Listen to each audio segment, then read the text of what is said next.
এবার সুপ্রিম কোর্টের এজলাসে উঠে এলো ভারতীয় ক্রিকেট দলের কোচ গৌতম গম্ভীরের প্রসঙ্গ। একটি মামলার শুনানিতে খোদ সুপ্রিম কোর্টের বিচারপতি গম্ভীরের লাল বলের ক্রিকেটে ব্যর্থতার উদাহরণ টেনে আনেন। এই শুনানির ভিডিও এখন সোশ্যাল মিডিয়ায় ভাইরাল। মামলার শুনানিতে আইনজীবী মুকুল রোহতগির সঙ্গে কথা বলার সময় বিচারপতি এম সুন্দরেশ বলেন, আপনি যখন টি-20 ও একদিনের ক্রিকেটে বেশি মন দেন তখনই টেস্ট ম্যাচ হারেন। আসলে ভারতীয় দলের কোচ হিসেবে গৌতম গম্ভীরের ফল দুই ধরনের ক্রিকেটে দুই রকম।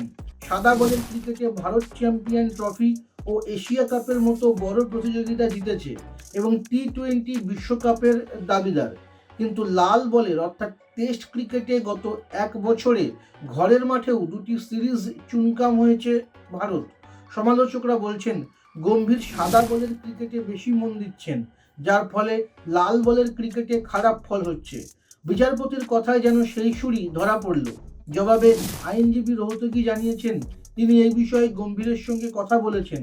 তিনি বলেন, গোটা দেশ বলছে যে যদি দেশের পিচেই তোমরা ম্যাচ না জিততে পারো তাহলে তোমার সরে যাওয়া উচিত। ভারতের মাটিতে নিউজিল্যান্ড ও দক্ষিণ আফ্রিকার কাছে হোয়াইট ওয়াশ হওয়ার পর থেকেই গম্ভীরকে কোচের পদ থেকে সরিয়ে দেওয়ার দাবি উঠেছে। এই পরিস্থিতিতে সুপ্রিম কোর্টের বিচারপতির এই মন্তব্য নিঃসন্দেহে আরও বিতর্ক তৈরি করল। গৌতম গম্ভীরের কোচিং নিয়ে আপনাদের কি মতামত? টেস্ট ক্রিকেটে এই ব্যর্থতার কারণ কি? কমেন্টে আমাদের জানান।